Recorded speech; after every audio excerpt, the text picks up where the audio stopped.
Di topik ketujuh kali ini kita akan membahas perpanjangan dari exponential smoothing, yaitu terkait dengan Holtz exponential smoothing dan Winter exponential smoothing.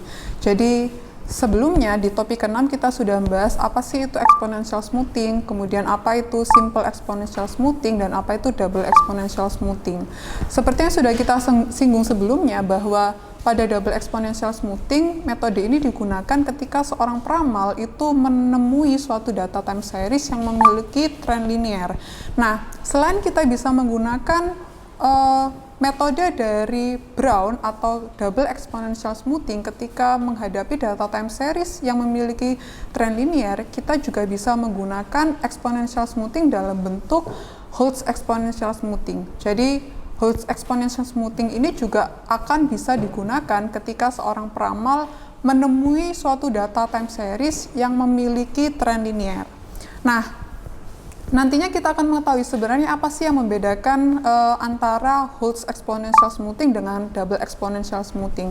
Tapi sebelumnya kita akan mencari tahu terlebih dahulu bagaimana sih langkah-langkah kita dalam melakukan metode Holtz exponential smoothing. Langkah pertama itu adalah tentu saja kita akan melakukan pemulusan eksponensial dari suatu data. Selanjutnya, langkah kedua, kita akan melakukan estimasi tren, dan yang ketiga nantinya kita akan bisa melakukan peramalan berdasarkan dari langkah-langkah yang sudah kita lakukan sebelumnya.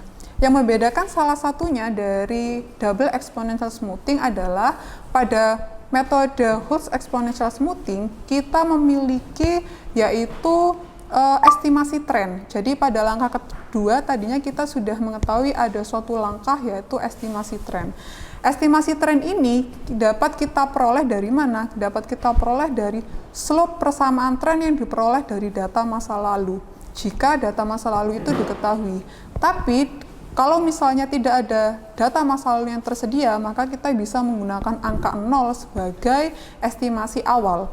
Dan selanjutnya, perbedaan lainnya itu adalah antara Holtz exponential smoothing dengan double exponential smoothing adalah pada Holtz exponential smoothing kita memiliki dua konstanta, yaitu alpha dan beta. Berbeda dengan double exponential smoothing atau metode Brown, kita hanya memiliki satu konstanta, yaitu alpha. Apa yang membedakan antara alfa dan beta? Jadi pada konstanta alfa ini sebenarnya akan digunakan untuk melakukan estimasi pada pengaruh randomnya.